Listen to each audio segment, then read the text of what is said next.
Hello and welcome to another episode of Pakistonomy. My name is Uzair, and if you're watching this on video, you already can see that one of our most recorded guests, Khurram Husain, is back on the podcast.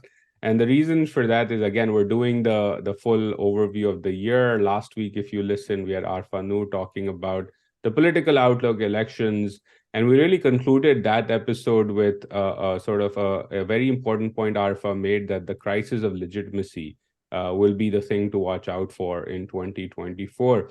And of course, linked to that crisis of legitimacy is the issue of the economy and what a government can and cannot do after elections on February 8th. And so, as if like clockwork, Khurram wrote a piece in Dawn, which I've linked in the description, basically, using that as the argument for what can and cannot happen with the economy, again, raising this point that a legitimate government is the first and foremost priority. So I figured we talk to Khurram about that, but also in the meantime, the IMF disbursement of another $700 million, that went through very smoothly. We all know Pakistan will need another IMF program once this one-year program is over in the spring. So we'll talk about that and then go into the meat of the conversation, which is this issue of legitimacy and what Khurram will be watching out for. So Khurram, first of all, welcome once more and thank you again for your time. Thanks so much for inviting me. So Khurram, let's start with this story of the IMF itself, right? I was glancing through some of the coverage and what the IMF is and isn't saying. They're saying economy stabilizing. There are issues related to inflation with vulnerable groups, which has been the trend for the last 3 to 5 years now. But they're also saying that, the work basically is not done. You're stable, you have a primary surplus, but there's a long way to go. How did you see this particular passage of the IMF review process, especially in my view, at least, and I'll put that on the table? The fact that it went through so smoothly without headlines, without breaking news, without staring contests. Kudos to Dr. Shamshad Akhtar for just normalizing this entire process in a way that many of us who even watch the economy were just like, ho gaya, theek hai, koi masla nahi hai. Yeah, no, absolutely. I think it went very smoothly, and the fact that it generated very few headlines is actually good news. And and yes, I do think that much of the credit for that goes to Dr. Shamshad Akhtar. But from what I understand, her Secretary Finance is also doing, is an important pillar in that team as well. And I think the fact that Pakistan has now pulling back from the brink where we were in June 2023, the very brink of default or financial insolvency or whatever you want to call it.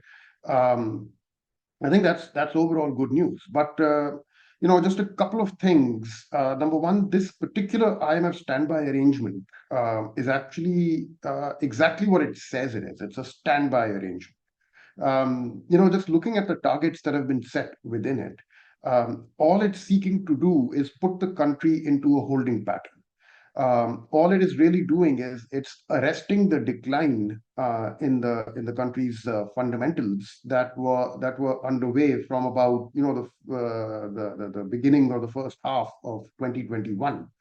That's when the decline had actually begun. And so this is not a program that is designed to put the country on a sustainable footing, for example. It is not designed to create the conditions for future growth. All it's designed to do is put the brakes on the deterioration that was underway. And to that extent, it's succeeding.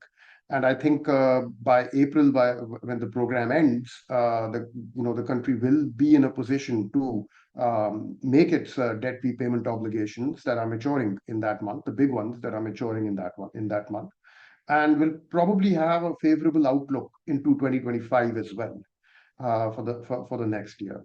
But the country will not be ready for growth at that point. Certainly not. The economy will not be ready to get back onto the path of growth. For that to happen, another prolonged and a successor program needs to be signed, which would be a 3-year program. And that would bring with it very deep structural conditionalities. that that really need to restructure the composition of state of expenditures and government revenues. Broadening the base of taxation, paring back on non-productive expenditures. These are the which is going to take substantial structural reform to bring about, with the state-owned enterprises and power sector governance and things like that. And If I I may, don't if think, I may sort of interrupt on that front, right? So you also, which I will link to in the description as well, a wonderful historical piece on sort of the history of the IMF and Pakistan. You wrote it for Pi recently, which was amazing in terms of like the evolution of the programs and their structures. And the question, you said there's going to be deep structural reforms. As that's been made before, doesn't really happen. Well, we can touch on why that's been the case, but obviously, one part of that is upward adjustments of prices, so more inflation perhaps. The second pillar is usually austerity. So you got to sort of, run a tight ship, especially on the fiscal side. But one thing that's changed, and that's where I wanted to interrupt and get your point of view.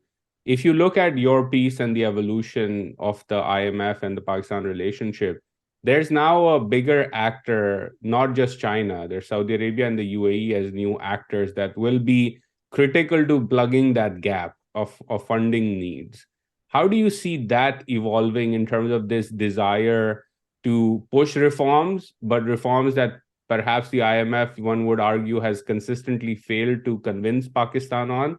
Does the addition of new actors on the bilateral side change the dynamics in your view this time around? I think it intensifies the dynamic more than it changes it. Because both the kingdom as well as China have fallen in line behind the IMF in their dealings with Pakistan, at least in fashioning bailouts and undertaking rescue lending for Pakistan, having grown weary of the repeated demands for deposits and other kinds of rescue borrowing from the Pakistani government. Pakistan, again, So for they the audience, is already negotiating another oil facility from the Saudis. At least that's what public reporting suggests. another oil facility, but then we've also got the authorities in this country talking of a $25 billion inflow that is in the works from the Gulf countries. I'm assuming with Saudi Arabia, we should also lump the other Gulf countries, like the UAE.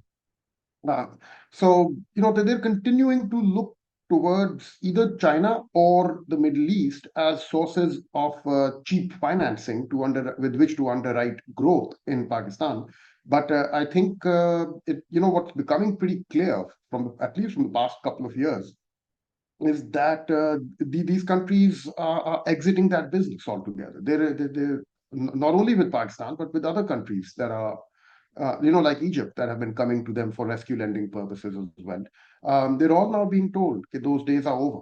So I don't think it's going to change the dynamic, but both these countries are getting in line behind the IMF and saying, first get on an IMF program, then we'll talk.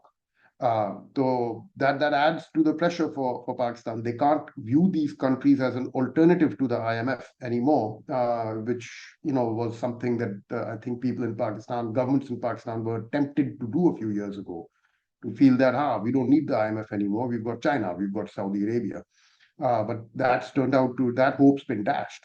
Um, but I think the idea that you can swap assets for bailouts, that has yet to be sufficiently that has not yet worked itself through the minds of policymakers over here. People remain committed to the idea, or remain wedded to the idea that if they can only get the right asset offering on the table, large bailout or large dollar inflows can yet be activated from the Middle East. I think it will still be a little bit more time before they realize that whatever assets they can put on the table will not command the kind of value that they are thinking they may command.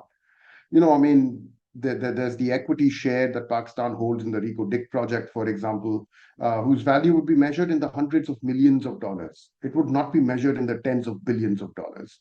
And then after that, you've got some state-owned enterprises and maybe rural land, agricultural land, or maybe even arid land that can be brought under, provided that the transfer of arid land for arid agriculture comes with the requisite allocation of water from the system. That's already somewhat scarce and has too many claimants on it.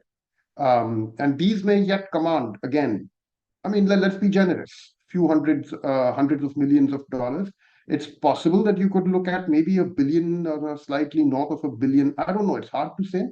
But what is easy to say is that nowhere near in the kind of figures that they are looking at and that they are talking about. We're not talking of And 25, 50, $75 billion, and just for the So, audience, right? You and I love to talk, exchange these points offline on data points. On average, every year, Pakistan for the last decade plus has commanded roughly $1.5 to $2.5 billion a year in FDI, if I remember the figures correctly. So, and I heard sort of Mifta Ismail on another conversation talk about this as well. Even if you multiply that by 5x from the historical average, there are then ramifications on the Dutch disease problem side of so much FDI coming into an economy that's not used to that kind of FDI. So forget about 25. If we go from a multiple of 2.5 to 5x of the existing trend that has been there in the historical record, even that is nowhere close to what people are wishing for in the economy. And that itself wouldn't solve the problems that are there on the macroeconomic side. yeah. Yeah, I recall seeing a Chinese calculation, and it's in the long-term plan for CPEC. There's a chapter on finance in that, where they evaluate the financial health of Pakistan's economy. And in there, they clearly write that Pakistan's economy cannot afford FDI in excess of $1.5 billion a year. Um, which then makes one wonder, how did they go ahead and pour $21 billion worth of FDI into this country during the CPEC years? Because that was clearly in excess of the limit that was set. But then, I'm not sure what the decision making was at the Chinese end at that time. Yeah. So let's move on to the second part that I wanted to get your thoughts on before the meat of this conversation, which is, okay, we kind of know more IMF is needed. This government, the caretaker government, has sort of made it a point of saying we will make certain tough choices where we can to either maintain stability or chart a path forward for the IMF moving forward when our time is done. And part of that most recent announcement was the FBR reforms. But they've also looked at other things, SIFC approving new tariffs and sort of pushing the envelope in terms of its own mandate over there. The caretaker government consistently talking about agriculture, as you also alluded to as well. But the FBR story was big this week. How do you see that among other sort of attempts being made by the caretakers that perhaps, at least in my own opinion, are above and beyond the mandate of what a caretaker government ought to be looking at in an environment? So how do you see all of that? Let me just share two observations on that. And they may or may not be connected or whatever. But observation number one, yes, it is a bit odd to see a caretaker government undertaking what is clearly a very deep-rooted structural issue over here. These kind of reforms don't come about by dictation. You can't just order to take within a month separate these two out. So it was kind of odd to see them trying to undertake something as large as this, the Inland Revenue Service to be separated from the Customs Service altogether. This has been tried before. This is an old idea. This is not something new as such. And it always meets the same or runs into the same obstacle, which is the FBR officialdom is opposed to this, very deeply opposed to this. And as of today, we've seen, that I think in Shahbaz Rana's story in the Tribune today, he's pointing out that one of the large taxpayer offices, the largest one in the country, decided to go on strike rather than play ball with this idea. These kind of reforms always meet with stiff opposition from within the tax bureaucracy itself. And this is something we've been seeing for decades now. The biggest obstacle to tax administration in this country, or tax administration reform in this country, is the FPR officialdom. Do you have a And point no of one is yet. view just for the audience, sorry to keep interrupting. Do you have a point of view? What's their logic for their resistance on this? Like, is it just about their Uh, bureaucratic sort of, space? Is it about power? Like, help the audience understand, okay, why does this keep happening time and time again? Well, I mean, for one thing, bureaucracies do tend to be opposed to change. But nevertheless, I think in the FPR we see an unusual, the unusual level of commitment to remains within the status quo, an unusually large opposition to change. I think the reason is number one, they want to increase their discretionary authority, and that's something FPR officials always try and do in all circumstances. They always push back on attempts to try and shrink their discretionary powers and discretionary authority. For example, it's FPR officials who opposed tooth and nail the idea of automation in in tax collection. And the idea that the contact between officialdom and the taxpayer should now be eliminated. It should all be done through only the app or through the software, because that leaves a record behind. It's officialdom itself that would obstruct this. First, by arguing against it, and second, by either bringing a very low level of commitment to adhere to it once it's been introduced, actively looking for attempts to sabotage it, or then you turn it into an excuse for poor performance and say, well, we were unable to meet the revenue target because of this automation system you've brought in. We were not able to really, do audits the way, or not able to, get the kind of revenue we need from the people in our area because of it, and then things like that. But then there's also a darker side to this. There are rackets within the FPR. The FPR is notoriously corrupt. And I think a lot of these reforms are designed to try and shrink the space for this corruption, and it ends up disrupting the rackets that operate within the FPR. So for that reason too, they tend to oppose it. So I'm not saying that every officer in the FPR is corrupt. I'm saying some, in fact, many are. But in this particular case, even those that are not corrupt would be motivated by things such as, preserving their sphere of autonomy and increasing their exercise of discretionary power in opposing change. And as a result, you're seeing a very widespread refusal to play ball with this initiative. I don't think the interim government, and they should have known this actually, the interim government has what it takes to push this through. A government of an elected, legitimate government standing on its own feet, with deep roots in parliament, in the people, they can take on rackets such as these. But I think an interim government that's basically here just to sign orders and push paper back and forth, I don't think they're up for it. I don't hold out much hope that they're going to make much headway in advancing this. Let's see though. Maybe I'm wrong. Okay, so that's a good segue into the broader post-election scenario, right? So if I rewind the clock to 2018, which feels decades ago, not just 5 years ago or 6 years ago, we knew there was a need for an IMF program. New government comes in. Asad Omar is the finance minister, and he takes a long time. That's part of recorded history now in terms of what played out. You alluded to this as well. There was this belief that jo gap hai financing ka, we can fill that from friendly countries. I don't need to go to the IMF. Yeah. Eventually came to Washington. The meetings did not go well, and by the time he landed back in Pakistan, he was out. And then the deal happened. A lot of time was wasted. We're running into this specific time now where, as you said, this is a standby arrangement. There's going to be a new EFF needed by the time a new government comes in. And in my timeline, I don't know how you're looking at it, definitely before the budget comes out for this year. There needs to be momentum on the IMF side, and positive momentum. But linked to all of that, and what the IMF will ask the government to do on austerity, on price adjustments, on whatever reform agenda that can be agreed to, is this question of legitimacy that you wrote about as well, and what Arfa talked about last week as well.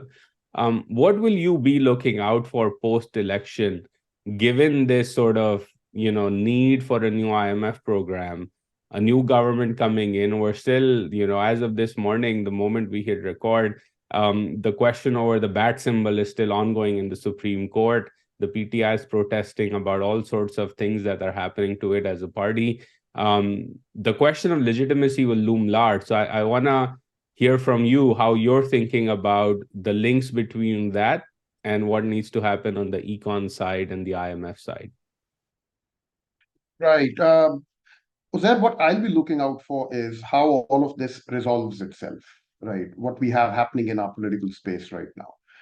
Because at some point, what we are seeing happen in our politics has to end, and this has to yield and give way to a normal government. And a normal government is one that is not consumed by the desire for revenge, or for the settling of scores. Right now, what's happening in Pakistan is that we have a four-player game underway. And a very important rule when playing a four-player game is always keep one player with you, right? Always have one friend. Because the moment you lose that one friend, it becomes three versus one. Then you're done for. Um, but what's happened now is that it's become three versus one.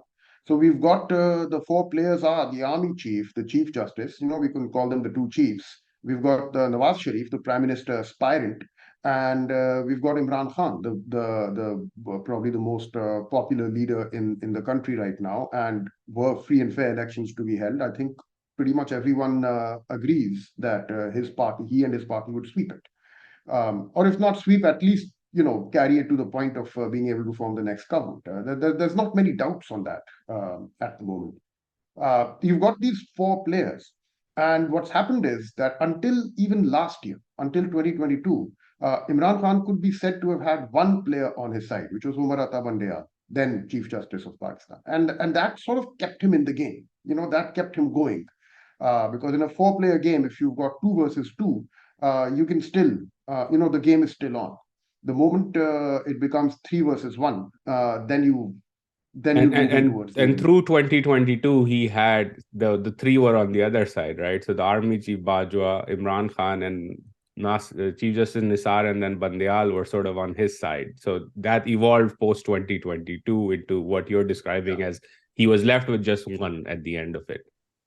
Now you've got in 2023, what happened was that it became three versus one, and that was then it moved towards endgame, right? Once it becomes that. So, and what's driving the game, what's animating it, is the desire to settle scores. All three people now have scores to settle with Mr. Imran Khan. And that's a very dangerous place for Imran Khan to be in, where it's three versus one, and all three have a baggage from the past that they are bringing into the game and a desire to settle scores. So if you look at the army chief, for example, he's obviously very keen that the actions of May 9th should be punished. And from top to bottom, those that were involved in it, but also those that were involved in planning, abetting, inciting, or otherwise, helping bring it about. Um, but I think on his list of people with whom to settle scores is Imran Khan and the people around Imran Khan, and then the people that are, the second, third, fourth tier of leadership of his party, and then the workers that were responding to the call, the social media influencers that were driving and legitimizing the process and whatnot. So everything coming down from Mr. Imran Khan, and then the entire pyramid that comes down from there. But you look at the Chief Justice, and his list is a little bit longer, right? His list includes Faiz Hamid, the former DGISI, and the person that I think the CJ believes was the man responsible for trying to scuttle Qazi Faiz Isa's rise to the post of Chief Justice. I would add to his list So some of his own colleagues that perhaps he's now been able to push out of the court as well. yeah, but I mean, those are minor players. The people being pushed out right now. So I'll come to that in a moment. Right now, but when you're talking of Faiz Hamid, you're talking of a general, a former general, and we've seen in the Asghar Khan case that the judiciary has usually not been very successful, or even in the Pervez Musharraf trial. successful in bringing a former general, senior general of the army, before the judges. Um, but nevertheless, if the army chief has a list of one, the chief justice has a list of two. But look at Nawaz Sharif's list.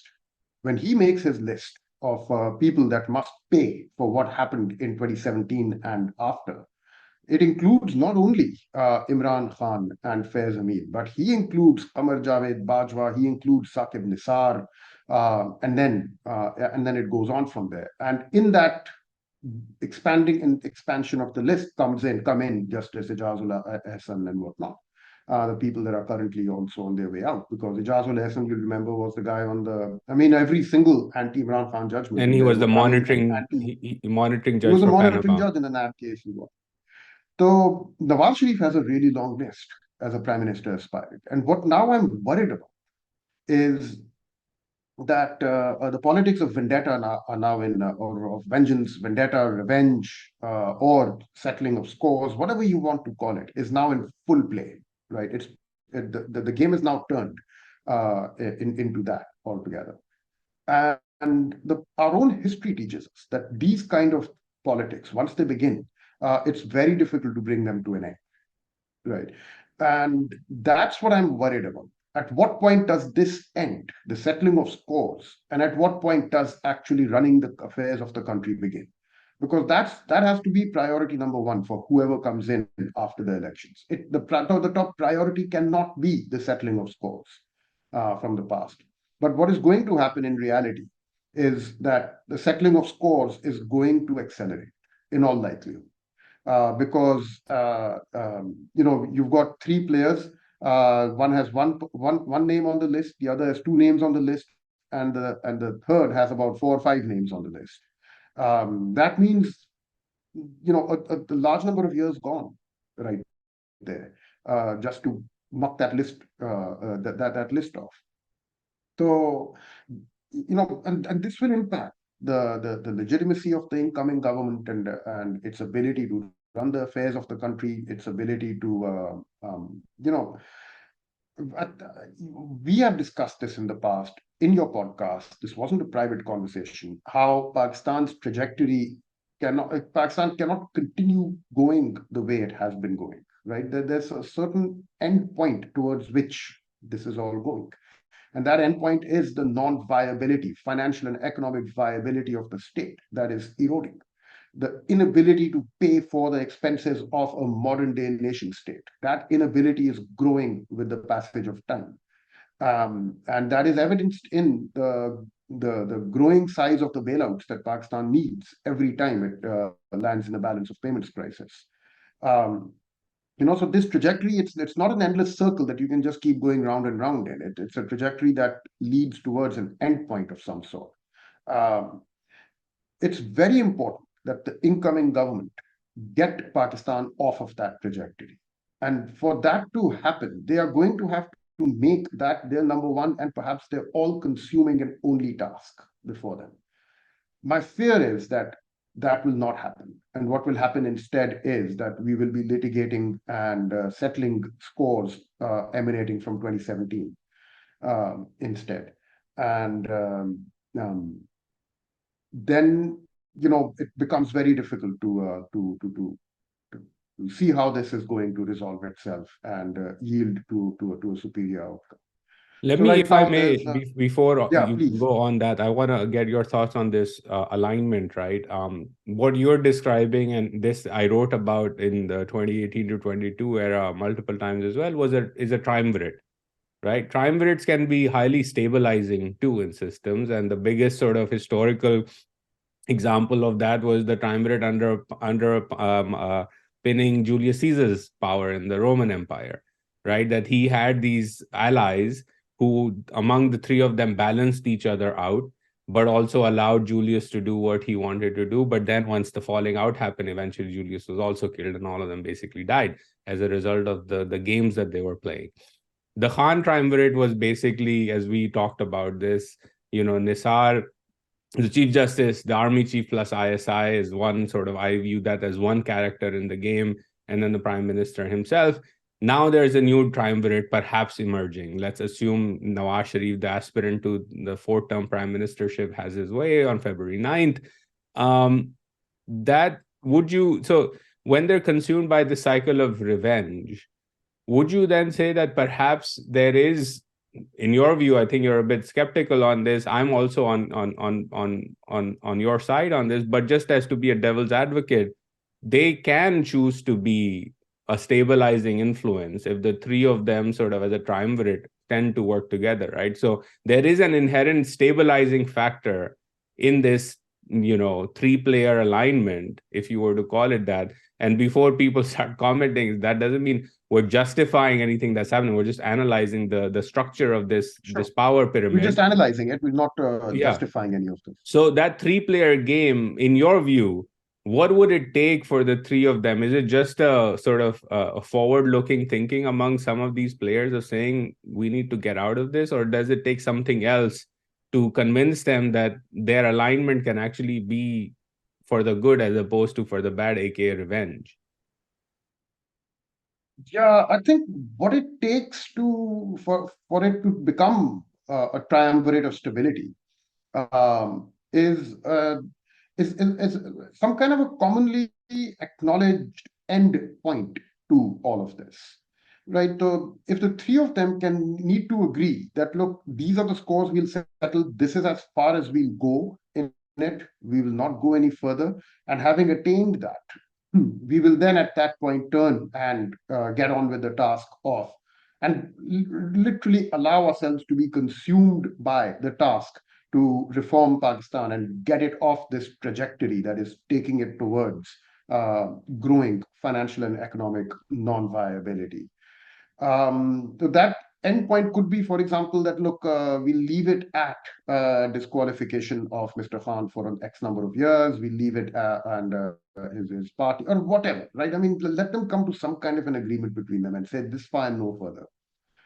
But if they get into the business of first knocking out the fourth player, the interesting thing with here to note, and you actually just brought this up, that when Imran Khan started, it was 3 versus 1, right? It was Khan, Army Chief, and Chief Justice versus Nawaz. And we saw what happened to Nawaz in that.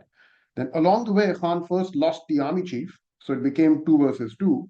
And then he lost the Chief Justice, and it became 3 versus 1 in the opposite direction. And now we're going to wait to see what happens to Imran Khan.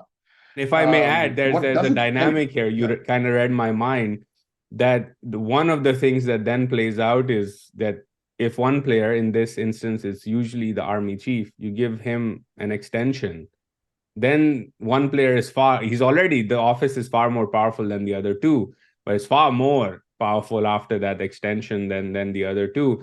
And that yeah. change of balance then creates the distrust or the cycle that then leads to what you were getting at, which is you lose the army chief over time or something happens and you have a falling out eventually.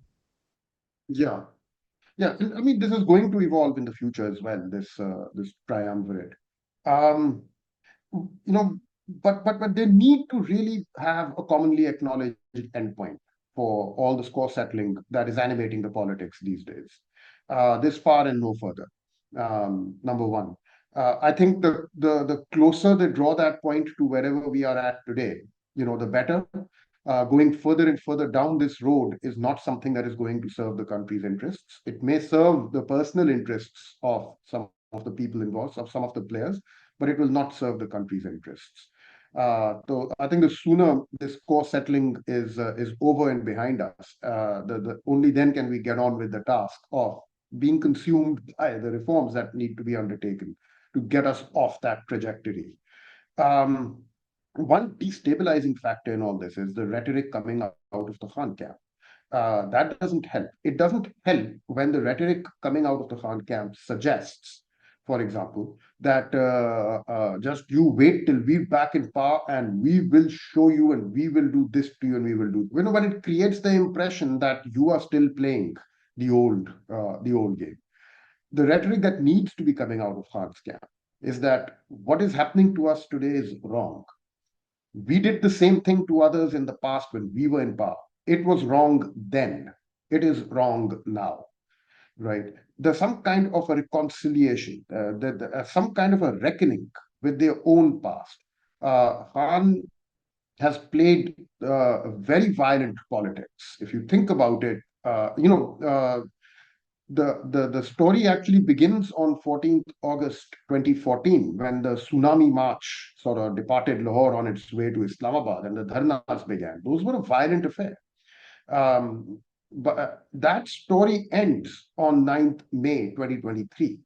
And along the way, we've got very rough, very violent kind of politics happening. First, to tear down Nawaz Sharif, then to persecute him and his party people once has been hoisted into power. And thirdly, once Imran is out of power after April 2022, we've got a very rough attempt to try and dissolve the assemblies and declare himself interim prime minister for an indefinite period, meaning a refusal to let go of power when the game is up. And after that, you've got a you've got a rough and at times very violent bid to come back into power and to sort of drop the curtain on the game that was underway after April 2022. And here somebody asked, what violence are you referring to? I'm referring to when the attempts were made to try and serve a note on Imran Khan, and he had his party supporters standing outside, violently repelling the police parties that were coming to his home. And Khurram, on that note, like again, I'm Many of kind of Khan's like opponents have behaved in that way. I would just add, like, because this is still a topic of discussion that I have with many of my Insafian friends when they say that no, we didn't do this, or they try to underplay that. I just refer to them to a conversation that Imran Khan had with my institution, the Atlantic Council, where he himself accepted that when we were in power, and people can go, I can post the link to the transcript, that when we were in power, we couldn't pass legislation because of interest groups, as he described them. And I'm paraphrasing, you're not reading word for word. So we told the ISI to make sure that my members appeared to vote in parliament. And I consistently point out, do you think the ISI was sending laddus to get these people to turn up in parliament? This is violence. This is the threat of violence on parliamentarians that the prime minister, the former prime minister himself, is on the record accepting that this is what he did. His own coalition partners, and he has done this. He did this, you right, with the conversation you're talking about. But he has repeated that again with in television interviews as well that he's given, where he said, "I will not take power if I don't get a two-thirds majority." They asked him why, and he said, "Well, because with a simple majority, I couldn't do anything. I couldn't pass a money bill without first calling the DGISI to come because I was being, as he put it, blackmailed by my coalition partners." So I mean, that was a violent style of politics. Now the thing is that along the way, after having pursued this style of politics for 9 years, from 2014 to 2023, the list of scores that need to be settled has grown deeper and longer with him. So it's a source of instability in the sense that so long as the people in the PTI camp don't reconcile themselves to this past, and you do that by owning up. You do that by saying, okay, yes, we did these things that are being done to us. It wasn't, it was wrong when we did them, and we vow not to do them again. We vow to be better rulers next time we are in power and work more on the basis of consensus. But you've got to admit that it's wrong now. Which is what Khan That criticized as the mukmuka of PMLN and PPP when Benazir and Nawaz was, sort of yeah, did that at the exactly. Chart of Democracy days. Exactly. Because this is exactly what happened in the 90s. Both Nawaz Sharif and Benazir Bhutto played this politics with each other, the politics of vengeance and vendetta and revenge. And it led them nowhere. It led them to jail, it led them into exile. And eventually it strengthened the hand of the military establishment that eventually stepped in and just like took control of the state and said, well, the state, we're going to run the state from now on. You guys are sent into exile. And they reconciled and they acknowledged this mistake of theirs in the Charter of Democracy, which is the only reason that I think we had another 10-year-long run of a democratic setup in this country. Now I think it's Mr. Khan's turn. to reconcile and to acknowledge that mistakes were made in his time. And those mistakes have played a big role in paving the way to his predicament today. And if he wants out of this predicament, he's got to stop destabilizing this game by issuing more sort of threatening, or by infusing more and more threatening rhetoric into it. And instead, I think he needs to adopt the politics of reconciliation, which is what really pulled us out of this game in 2007 and 2008. That's what Pakistan needs in order to be able to move forward at this point. It badly needs a new politics of reconciliation, where all parties get together, acknowledge their mistakes, and vow not to repeat those. And then, by and large, maybe not in every letter and spirit, but by and large, stand by that commitment that they make with each other. I think short of that, it's going to be an inherently unstable game. And the triumvirate that you're saying potentially can become an anchor of stability. I think that will be a hope that will not be met. Last question on my end from you, because that again goes to the issue of legitimacy and reforms and what comes. Setting aside the cycle of revenge and everything, we have February 8th. By and large, February 9th, 10th, whatever the results are, whenever the results are finalized, there will be significant questions asked about the electoral process, pre-election, the day off, coalition dynamics, etc. And then, of course, there's the tough task of reforms, which require, FBR, retailers, all of the status quo elements that require being confronted by a government that has, as you said, deep roots to the people. How confident are you that this initial phase, let's say, assuming that they sort of are committed to stability on the political side, they're able to, how confident are you that they're able to sort of go down this path of the true meaningful reforms that stem the tide against non-viability of the state? Like what are you sort of going to be looking at as telltale signs in the early weeks after February 8th to say, is this time different or not? I think first telltale sign would be who they appoint as finance minister. If they're bringing back Mr. Ishaq Dar as finance minister, and that will become apparent within days. If Mr. Dar is coming back as finance minister, we'll know that there is no seriousness of purpose behind it. This is, of course, assuming that we have a PMLN government. I'm just assuming that because everybody else around me is also assuming that that's some sort of a foregone outcome at this point. I don't know whether that's the case or not. But yeah, I mean, the choice of finance minister will speak volumes at that point, and that'll probably be one of the earliest indications. After that, I will look for signs of the prime minister, whoever is the prime minister, um, looking or signaling that he or she is desirous of ending this politics of settling of scores and desirous of moving along now moving into the politics of reform and really running the country.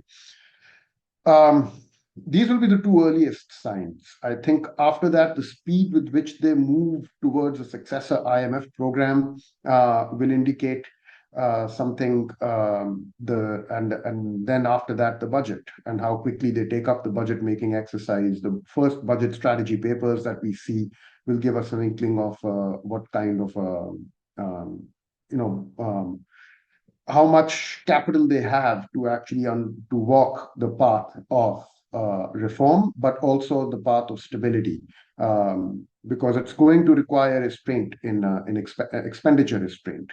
I think some of that will depend on the scope of the coalition that they have to make, the composition of the parliament, and the seat shares within it.